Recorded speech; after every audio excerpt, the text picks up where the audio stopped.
निर्ममो निरहंकारः स शांतिम अधिगच्छति। श्लोक दोबारा। विहाय कामान्यः सर्वान् पुमाश्चरति निस्पृहः निर्ममो निरहंकारः स शांतिम अधिगच्छति। संधि विच्छेद श्लोक का। विहाय कामान यह सर्वान् पुमान् चरति निस्पृहः निर्ममः निरहंकारः स शांतिम अधिगच्छति। संधि विच्छेद दोबारा। विहाय कामान यह सर्वान् पुमान् चरति निस्पृहः निर्ममः निरहंकारः स शांतिम अधिगच्छति। श्लोक का शब्दों का अर्थ देखते हैं। यह अर्थात जो, पुमान अर्थात पुरुष, सर्वान अर्थात सारी, कामान अर्थात कामनाओं को, विहाय अर्थात छोड़कर, निस्पृह अर्थात लालसा रहित, निर्ममः ममता रहीन, निरहंकार अर्थात निरहंकारी भाव का, चरति अर्थात आचरण करता है, स अर्थात वह, शांतिम अधिगच्छति अर्थात शांति प्राप्त करता है। शब्दों का अर्थ दोबारा।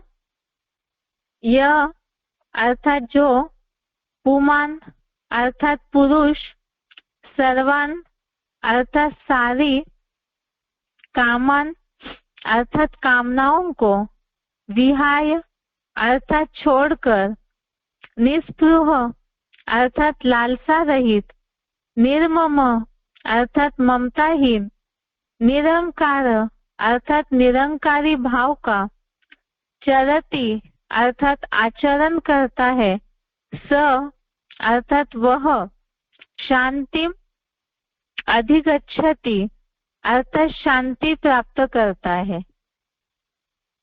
श्लोक का अर्थ है, जो पुरुष सारी कामनाओं को छोड़कर लालसा रहित, ममताहीन, निरंकारी भाव का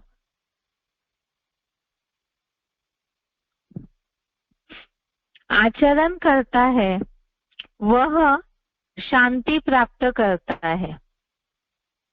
जो पुरुष सारी कामनाओं को छोड़कर लालसा रहित, ममताहीन, निरहंकारी भाव का आचरण करता है, वह शांति प्राप्त करता है।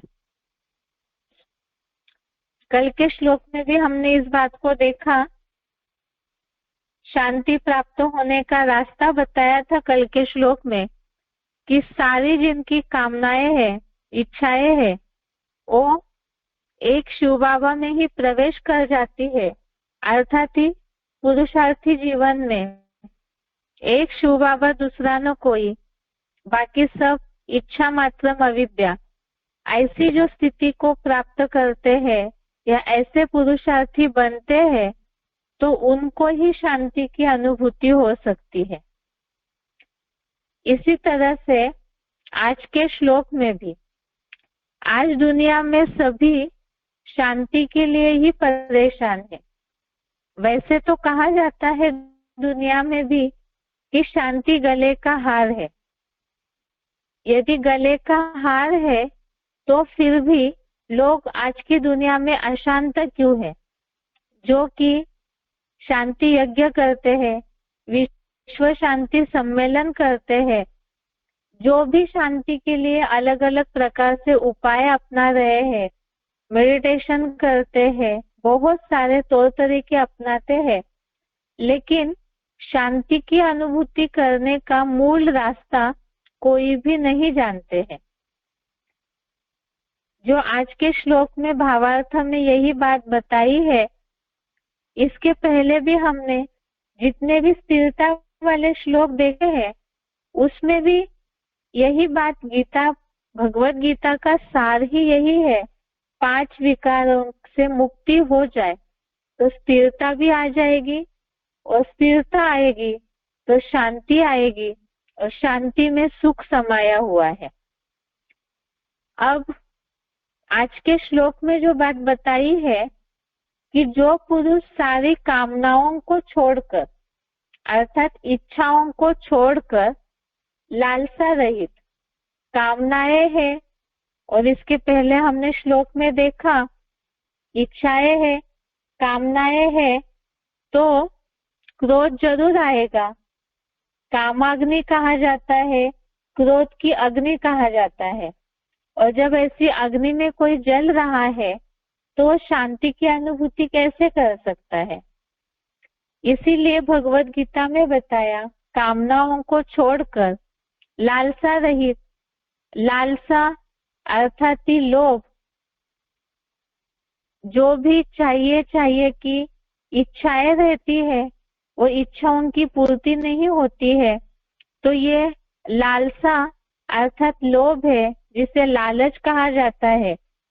तो आज की दुनिया में व्यक्ति का एक नेचर हो गया है कि वो एक दूसरे को देखकर, जो बताया संगात संजायते काम, अर्थात संग करने से ही इच्छाओं की निर्मिति होती है।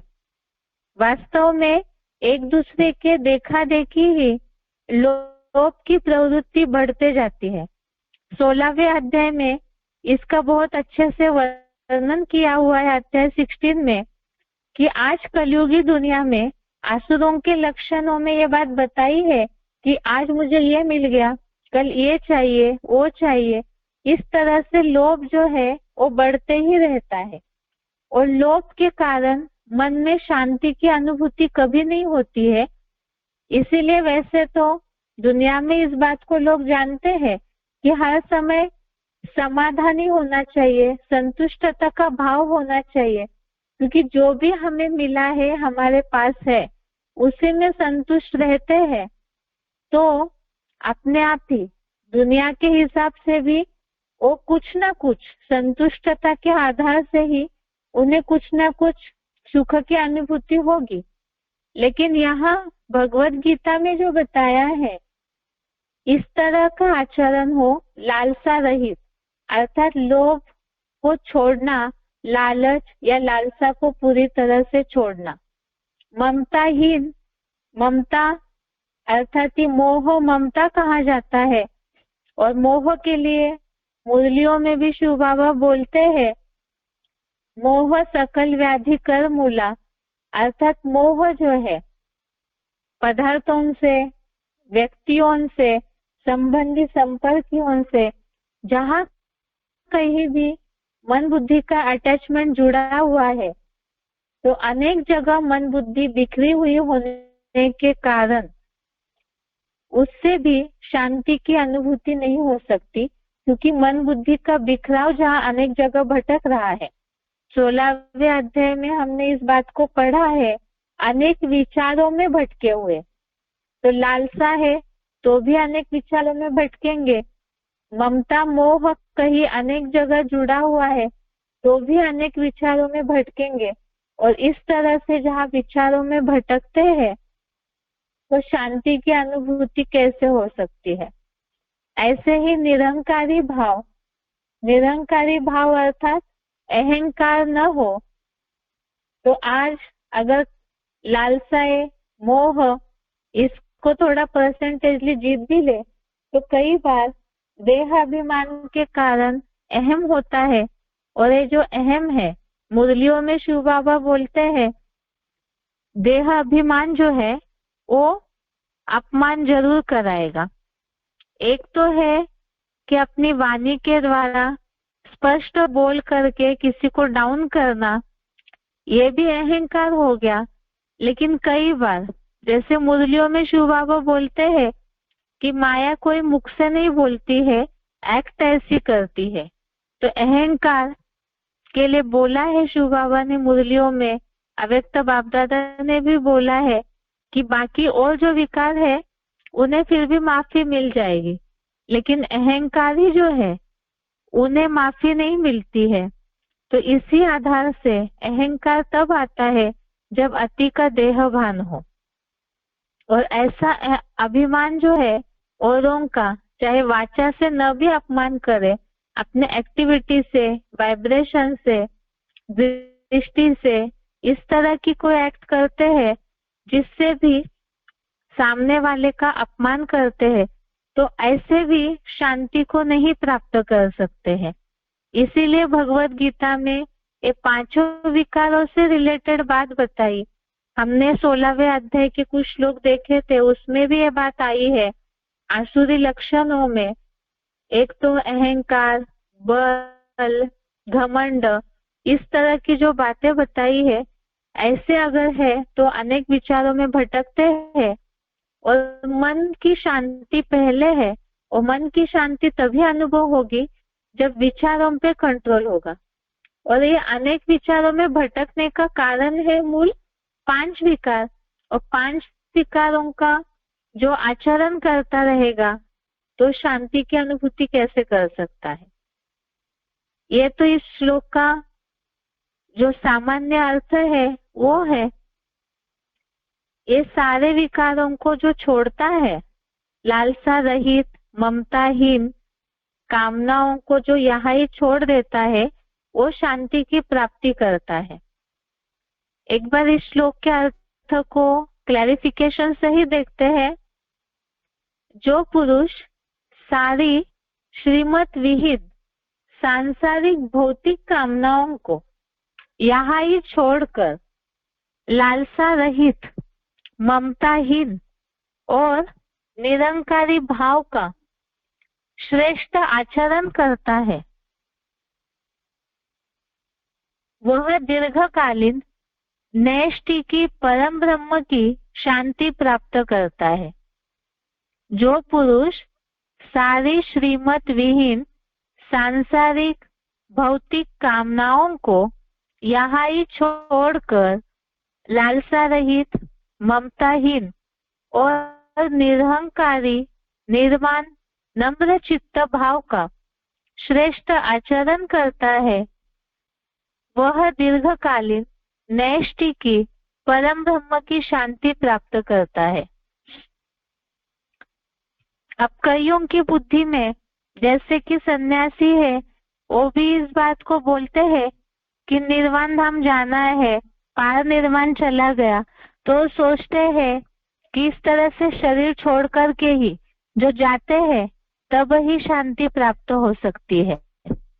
वास्तव में जो शांति धाम है, ऊपर 5 तत्वों से ऊपर, वहां तो आत्मा जड़वत होती है, वहां तो शांति है ही है।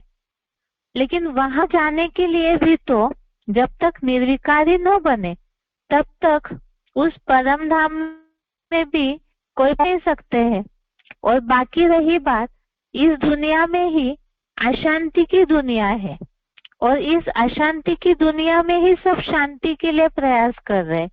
ऊपर परम धाम में तो कोई शांति के लिए प्रयास करने की आवश्यकता ही नहीं है, क्योंकि वो है ही शांति धाम।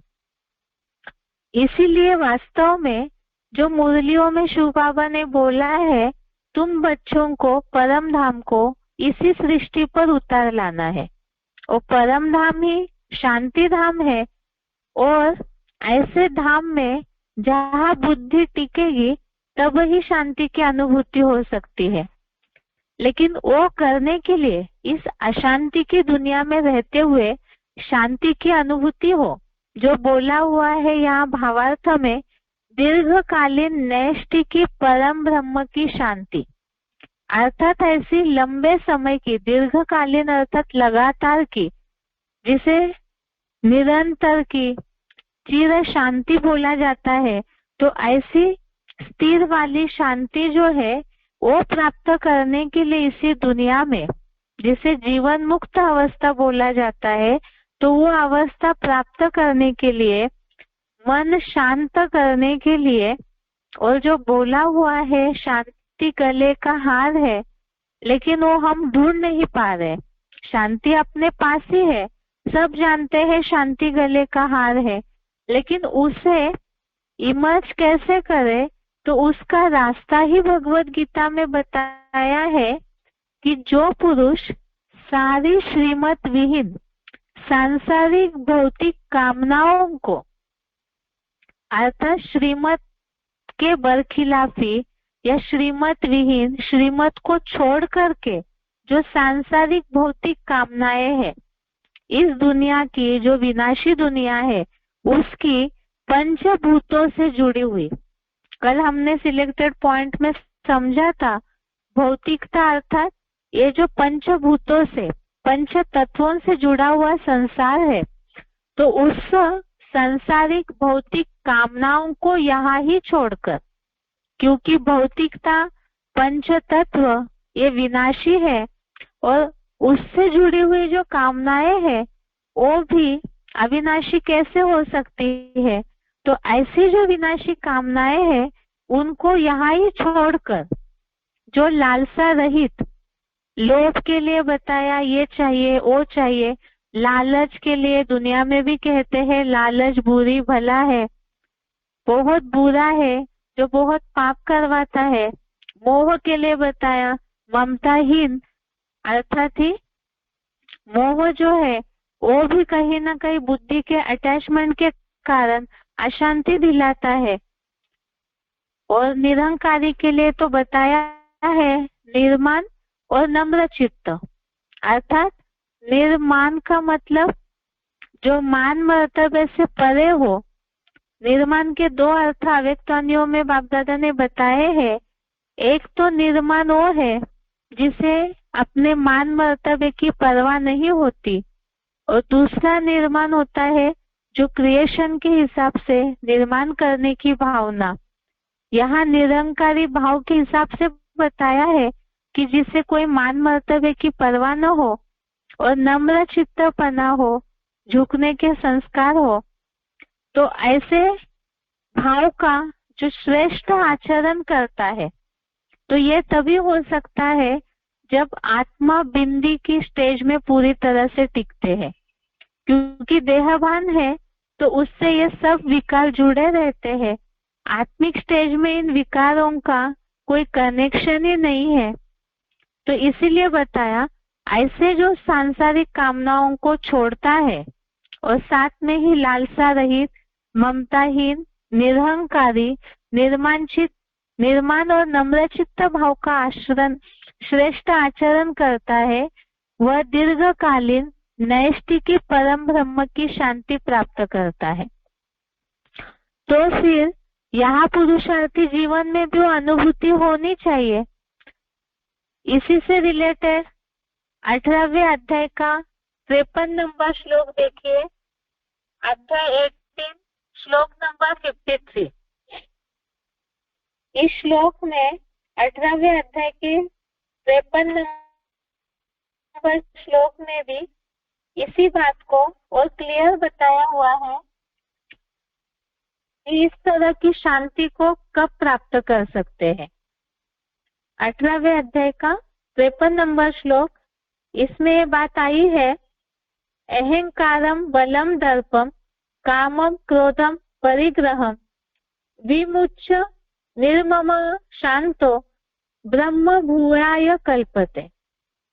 और इसके अर्थ में बहुत स्पष्ट लिखा हुआ है, विनाशी देह का अहम भाव, भावुबल, घमंड, काम विकार, क्रोध और लोभ के दूसरे रूप, भस्मसात भविष्य निर्वाह के मोह से बनी संग्रह वृत्ति को विशेषतः छोड़कर ममताहीन शांत चित्त हुआ मेरे सर्वोत्तम हीरो पाठधारी के परम ब्रह्म भाव के लिए समर्थ है। कल के श्लोक में हमने देखा था कि जिनकी सारी कामनाएं जो है एक सागर में मिक्स हो जाती है, तो वही शांति को पाता है। तो इसी तरह से यहाँ सागर है, या जो शिव बाबा ने बोला है तुम बच्चों को परम धाम इसी सृष्टि पर उतारना है, तो मुरलियों में शिव बाबा ने परम धाम का क्लैरिफिकेशन दिया है। शिव का जो घर है वही परम धाम है, और इस साकार सृष्टि पर सुप्रीम सोल शिव जिस साकार तन में प्रवेश करते हैं, तो परम ब्रह्म ही इस साकार सृष्टि का चैतन्य परम धाम है, शांति धाम है। तो जितना जितना एक शिव बाबा दूसरा न कोई की प्रैक्टिस होगी, तो उतना ही ऐसे परम ब्रह्म की दीर्घकालीन शांति की अनुभूति हो सकती है। लेकिन वो अनुभूति के लिए ही 18वें अध्याय के 53 नंबर श्लोक में इस बात को बताया है। एक तो विनाशी देह का अहम भाव, और खास बल, घमंड, काम विकार, क्रोध और लोभ के दूसरे रूप, जो अभी के श्लोक में बताया लालसा रहित और ममताहीन। मोह के लिए खास बताया है कि भविष्य निर्वाह के मोह से बनी संग्रह वृत्ति। तो आज की दुनिया में तो वास्तव में शिव बाबा मुरली में बोलते हैं पेट तो 2 रोटी ही मांगता है, लेकिन लोग जितना कमा रहे हैं वो केवल इसी के लिए कमा रहे हैं ताकि भविष्य के लिए जिन संबंधियों से मोह जुड़ा हुआ है उनकी भविष्य की तैयारी करने के हिसाब से संग्रह वृत्ति करते हैं, और उसके कारण ही कमाने के चलते जो बताया ये चाहिए वो चाहिए, इसके चलते ही वो अशांत रहते हैं। तो आगे बताया है ऐसे संग्रह वृत्ति को विशेषता छोड़कर ममताहीन शांत चित्त हुआ मेरे सर्वोत्तम हीरो पाठधारी के परम ब्रह्म भाव के लिए समर्थ है। तो ऐसे जो भी इन बातों को छोड़ता है तो वही इस तरह से जो परम ब्रह्म का परम शांति का स्थान है उस शांति को प्राप्त कर सकते हैं। ऐसे ही 5वें अध्याय का 12वां श्लोक देखिए, अध्याय 5 श्लोक नंबर 12। इस श्लोक में भी ये बात बताई है। दुनिया वालों को हम इन बातों से समझा सकते हैं जो श्लोक के शुरुआत में बताया, विश्व शांति यज्ञ करते हैं, विश्व शांति सम्मेलन करते हैं, लेकिन वो शांति आ क्यों नहीं रही है? लंबे समय से ही शांति के लिए सारे लोग प्रयास में लगे हुए हैं, लेकिन विश्व की शांति कैसे आएगी जब तक सबकी अपनी इंडिविजुअल शांति की अनुभूति न हो। और ऐसे ही एक एक करके जब चैन जुड़े, सभी अपने में पहले शांति की अनुभूति करे, तब ही विश्व में शांति आ सकती है। लेकिन जो खुद ही 5 विकारों में जल रहे हैं, तो फिर इस तरह से जो अनेक कामनाओं में, लोभ में या मोह के कारण संग्रह वृत्ति में जुड़े हुए हैं, तो फिर शांति की अनुभूति नहीं हो सकती, क्योंकि मन में अनेक विचार लगे हुए रहते हैं। 5वें अध्याय का 12वां श्लोक देखिए, इसमें ये बात बताई है जो अभी के श्लोक में भी आया, दीर्घकालीन नैष्ठि की परम ब्रह्म की शांति प्राप्त करता है। इस श्लोक में भी ये बात बताई है, युक्तः कर्म फलम त्यक्त्वा शांतिम अमाप्नोति नैष्ठिकीम अयुक्तः काम कारेण फले सक्तो निबध्यते। अर्थ है, योगी पुरुषोत्तम संगमी शूटिंग में अनादि निश्चित कर्मों के फल को त्याग कर निश्चल हुआ शांति को पाता है, परंतु अयोगी भोगी आसक्ति भरी सदा अपूर्णनीय कामनाओं के कारण फल में आसक्त हो भली भांति दैहिक इंद्रियों के बंधन में बंध जाता है। अर्थात कर्मों के फलों को त्यागने वाला ही शांति को पा सकता है। यहाँ कर्म तो जो बताया कि कलयुगी दुनिया में सभी लोग कर्म कर रहे हैं केवल इसीलिए ताकि जहां भी वो देह के संबंधियों से जुड़े हुए हैं और ये देह भान के कारण 5 विकारों की निर्मित होती है और उसी की पूर्ति के लिए जुड़े हुए हैं, तो जब तक ऐसे कर्मों के फल को विकारों से जो भी कर्म करते हैं, ऐसे श्रीमत विहीन कर्मों को जब तक नहीं छोड़ते हैं और फल की अपेक्षा रखते हैं, क्योंकि इस दुनिया में उनको सब चाहना लगी हुई है, तो जब तक इसे नहीं छोड़ते हैं तब तक शांति को नहीं पा सकता। इसके पहले हमने 3-4 दिन पहले जो श्लोक देखा कि जो भोगी है उसमें शांति कहाँ से आएगी और अशांति वाले को सुख कहाँ से प्राप्त होगा। तो भोगी अर्थात ही 5 विकारों से जो जुड़ा हुआ है वो भोगी है, और ऐसे भोगी जो है उन्हें शांति की अनुभूति नहीं हो सकती है। इसीलिए ही 12वें अध्याय के 12वें श्लोक में ये बात बताई है कि जो कर्म फल को छोड़ते हैं तो वही शांति को प्राप्त कर सकते हैं। 12वें अध्याय का 12वां श्लोक देखिए, अध्याय 12 श्लोक नंबर 12। इसमें ये बात आई है भावार्थ में।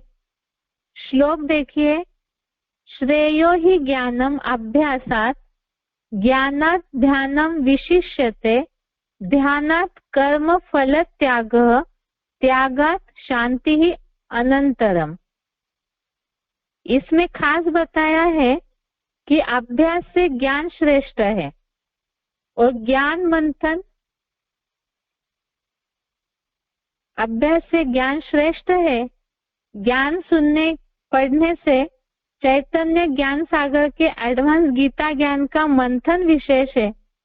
मनन चिंतन से ब्राह्मण जन्म में यज्ञ सेवा के कर्म फल का संपूर्ण अलौकिक त्याग श्रेष्ठ है और त्याग के बाद तुरंत शांति मिल जाती है। तो ये सारे ही शांति से रिलेटेड ही बातें हैं। सबसे पहले तो 5 विकारों का त्याग करना है, जो भौतिक दुनिया से रिलेटेड कामनाएं हैं उनका त्याग करना है, और ऐसे छोड़ देते हैं, इन विकारी कर्मों को छोड़ देते हैं, तब ऐसे त्याग के बाद ही, कर्म फल के त्याग के बाद ही तुरंत ही शांति मिल जाती है। यह शांति की परिभाषा इस श्लोक में बताई है, आत्मस्थिति में भविष्य पद की निश्चयात्मक शांति मिल जाती है। अर्थात जहाँ हुए मैं का पार्ट रियलाइज हो जाएगा तो वो एकदम निश्चल हो जाएंगे, अपने सीट पे सेट हो जाएंगे। ये तो ज्ञान के हिसाब से भावार्थ है, लेकिन दुनिया वालों को भी हमें इस बात को समझाना है। जो बताया ये तो व्यक्तिगत और सामाजिक समस्या का स्रोत है भगवत गीता, और इसी के लिए ही वास्तव में यज्ञ किए जाते हैं या सम्मेलन किए जाते हैं, उससे भी जरूरी है। जो गीता में एक शब्द आया हुआ है, यस्य सर्वे समारंभा काम संकल्प वर्जिताः, अर्थात जिसके सारे कर्म काम विकार के संकल्प से रहित हो, तब वही ऐसों को शांति की अनुभूति हो सकती है। ये आज के श्लोक का अर्थ है।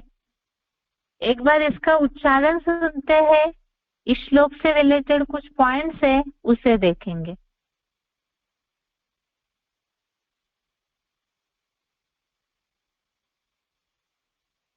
विहाय कामान् सर्वान् पुमाचरति निःस्पृहः निर्ममो निरहंकारः स शान्तिमधिगच्छति। जो पुरुष सारी श्रीमत विहीन सांसारिक भौतिक कामनाओं को यहाँ ही छोड़कर लालसा रहित, ममताहीन और निरहंकारी निर्माण नम्रचित्त भाव का श्रेष्ठ आचरण करता है, वह दीर्घकालीन नैष्ठिकी परम ब्रह्म की शांति प्राप्त करता है।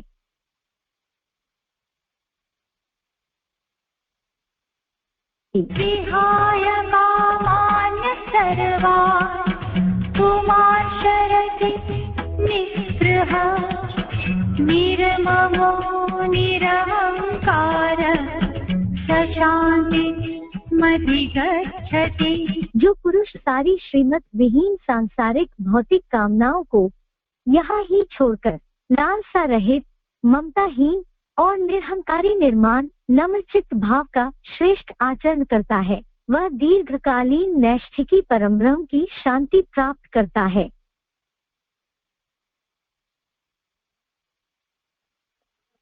आगे इस श्लोक से रिलेटेड है कुछ पॉइंट्स है जिसमें शांति की अनुभूति न होना अर्थात ही मन का भटकना। तो मन किस किस कारण भटकता है इसे हमें पहले देखना होगा।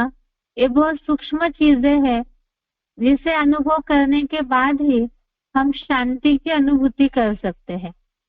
सबसे पहला पॉइंट है, मुरली तारीख है 18 मार्च 69, मुरली डेट है 18 मार्च 69। कड़ी ते कड़ी है काम, फिर लोभ मोह भी कोई कम नहीं।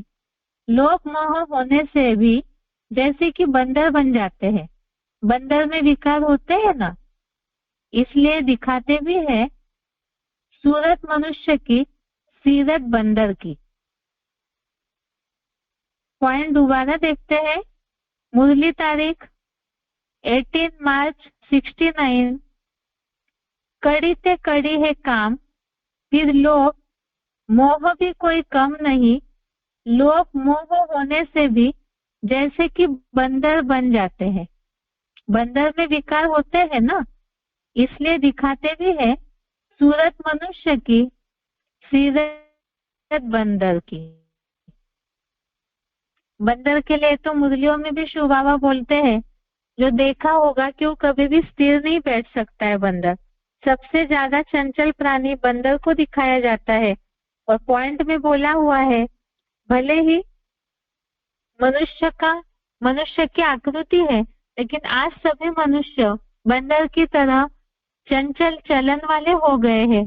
और ऐसी जहाँ विकारों से भरी हुई चलन हो तो वहां शांति की अनुभूति बंदर कैसे कर सकता है। इसीलिए जब तक इन विकारों को नहीं छोड़ते हैं, जो यहाँ 5 विकारों की बात आई है, तो तब ही शांति की अनुभूति हो सकती है। और मुरलियों में तो शिव बाबा ने बंदर के एग्जाम्पल दिए हैं कि लोभ कैसे होता है बंदर के अंदर, क्रोध के लिए भी बताया हुआ है, इसी तरह मोह के लिए भी बताया हुआ है कि अपने मरे हुए बच्चे को यो पेट से चिपका के ही रखता है, छोड़ता नहीं है। तो ऐसे ही मनुष्य के अंदर भी अवगुण भरे हुए हैं। जब तक वो इन सांसारिक चीजों को नहीं छोड़ता है तब तक शांति की अनुभूति नहीं कर सकता है। आगे है, मुरली तारीख है 21 मार्च 76, मुरली डेट 21 मार्च 76। मोह फिर ऐसी चीज है जो बिल्कुल ही सत्यानाश कर देते हैं। लोभ भी कम नहीं है, बड़े कड़े दुश्मन है। पाई पैसे की चीज चोरी कर लेंगे, यह भी लोभ है ना। लोभ की बहुत गंदी आदत है। अंदर में दिल खाना चाहिए कि हम पाप करते रहते हैं तो क्या पद पावेंगे। शिव बाबा के यज्ञ में आकर बाबा के पास हम ऐसे कैसे कर सकते हैं। कितना भी समझाओ फिर भी आदत मिटती नहीं है। पॉइंट दोबारा, मुरली डेट 21 मार्च 76। मोह फिर ऐसी चीज है जो बिल्कुल ही सत्यानाश कर देते हैं। लोभ भी कम नहीं है, बड़े कड़े दुश्मन है। पाई पैसे की चीज चोरी कर लेंगे, यह भी लोभ है ना। चोरी की बहुत गंदी आदत है। अंदर में दिल खाना चाहिए कि हम पाप करते रहते हैं तो क्या पद पावेंगे। शिव बाबा के यज्ञ में आकर बाबा के पास हम ऐसे कैसे कर सकते हैं। कितना भी समझाओ फिर भी आदत मिटती नहीं है। अगला पॉइंट है, मुरली तारीख 30 अगस्त 89, मुरली डेट 30 अगस्त 89। लोभ का भी भूत कम नहीं है, यह भूत बहुत अशुद्ध है। मनुष्य को एकदम गंदा बना देते हैं। लोभ भी बहुत पाप कराता है। लोभ को छोड़ना भी ऐसा मुश्किल है जैसे काम को छोड़ना मुश्किल है। पॉइंट दोबारा, मुरली डेट 30 अगस्त 89। लोभ का भी भूत कम नहीं है, यह भूत बहुत अशुद्ध है, मनुष्य को एकदम गंदा बना देते हैं। लोभ भी बहुत पाप कराता है। लोभ को छोड़ना भी ऐसा मुश्किल है जैसे काम को छोड़ना मुश्किल है। तो इसमें भी बताया ये जो विकारों को छोड़ना मुश्किल होता है तो पाप करते हैं, क्योंकि जहाँ बाप नहीं है, बाप की याद नहीं है, तभी पाप होता है। और ऐसे जहाँ पाप करते रहेंगे तो शांति की अनुभूति नहीं हो सकती। आगे है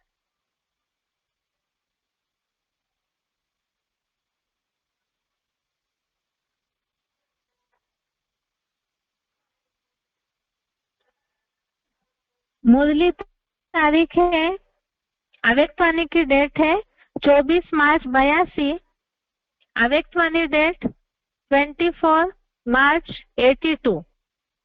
पवित्रता सुख शांति की जननी है, अर्थात जहाँ पवित्रता होगी वहाँ सुख शांति की अनुभूति अवश्य होगी।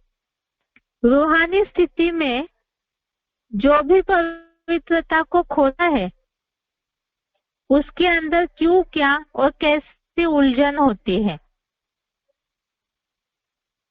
पॉइंट दोबारा, अव्यक्तवाणी डेट है 24 मार्च 82। पवित्रता सुख शांति की जननी है, अर्थात जहाँ पवित्रता होगी वहाँ सुख शांति की अनुभूति अवश्य होगी। रूहानी स्थिति भी जो भी पवित्रता को खोता है उसके अंदर क्यों, क्या और कैसे की उलझन होती है। तो उलझन है, इसका मतलब कंफ्यूजन है, अर्थात मन शांत नहीं है। तो जहाँ भी पवित्रता अर्थात निर्विकारी और विकारी भाव है तो वहाँ उलझने होगी। जो बताया पवित्रता को खोता है पुरुषार्थी जीवन में जो, तो उनके अंदर उलझने होगी। आगे का पॉइंट है मुरली तारीख 6 मार्च 87, मुरली डेट 6 मार्च 87। तुम बच्चों को निरहंकारी बनना है। हेड में तो बड़ी नम्रता चाहिए। बात कितना निरहंकारी है। कई बच्चों में बहुत अहंकार है। जैसे कर्म मैं करूंगा मुझे देख और भी करेंगे, उसका दंड अवस्था गिर पड़ेगी। पॉइंट दोबारा, मुरली तारीख 6 मार्च 87। तुम बच्चों को निरहंकारी बनना है। हेड में तो बड़ी नम्रता चाहिए। बाप कितना निरहंकारी है। कई बच्चों में बहुत अहंकार है। जैसा कर्म मैं करूंगा मुझे देख और भी करेंगे, उसका दंड अवस्था गिर पड़ेगी। जैसे यहाँ बताया निरहंकारी भाव, नम्र चित्त भाव, तो इसी तरह से अहंकार अगर है तो अवस्था गिर जाती है। अगला पॉइंट है मुरली तारीख 26 जुलाई 86, 26 जुलाई 86। बाप से कब रूठना नहीं है, रूठेंगे तो 21 जन्म की तकदीर से रूठेंगे। बड़े बड़े अच्छे महारथी भी रूठ पड़ते हैं। नशा चढ़ जाता है देह अभिमान का। मैंने इतनों को उठाया है, देह अहंकार आने से फिर गिर पड़ते हैं। इसमें अहंकार नहीं आना चाहिए। पॉइंट दोबारा, 26 जुलाई 86। बाप से कब रूठना नहीं है, रूठेंगे तो 21 जन्म की तकदीर से रूठेंगे। बड़े बड़े अच्छे महारथी भी रूठ पड़ते हैं। नशा चढ़ जाता है देह अभिमान का। मैंने इतनों को उठाया है, देह अहंकार आने से ही फिर गिर पड़ते हैं। इसमें अहंकार नहीं आना चाहिए। इसके पहले हमने श्लोक में देखा कि जहाँ मैंने किया है ये भाव आता है तो ऐसे कर्म के फल को भी त्यागना है। अगर नहीं त्यागते हैं तो उसमें भी अशांति की अनुभूति होगी। तो यह अहंकार तभी आता है जब मैंपन का भाव हो, देह अभिमान हो, अहम भाव हो। तो शांति के लिए इस सारी चीजों की आवश्यकता है, 5 विकारों का त्याग, तब ही परम ब्रह्म की चिर शांति की अनुभूति कर सकते हैं।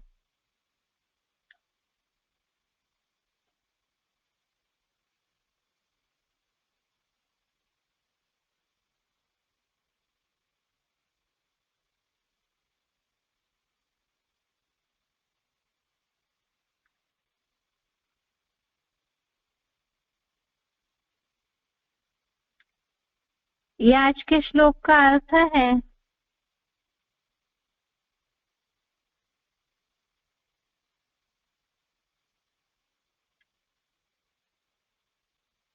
आगे कल अगला श्लोक देखेंगे। आज के लिए यहाँ तक ही। ओम शांति।